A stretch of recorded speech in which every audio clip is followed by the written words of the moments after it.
ই গোবিন্দ, তুমি এটা কি করলা? এইভাবে কে খায়? তুমি সব জিনিসই খাবারের সময় এই মুখে হনুমানের মতন বানায় ফেলো। এটা কি? এটা কি করছো বাবা? এইভাবে খেতে হয়? তুমি কি এইভাবেই খাবা? কোনোদিন ঠিক হবা না মা, কোনোদিন ঠিক হবা না। এ হলো তার খাওয়ার ধরন। যাই দিবা সে এইভাবে হনুমানের মতন খাবে।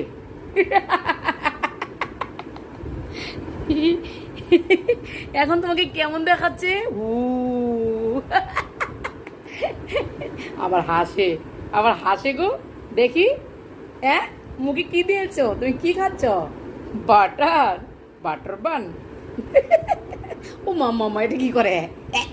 রাখো রাখো, প্লেটে রাখো, প্লেটে রাখো, রাখো। মা এম করতে হয়?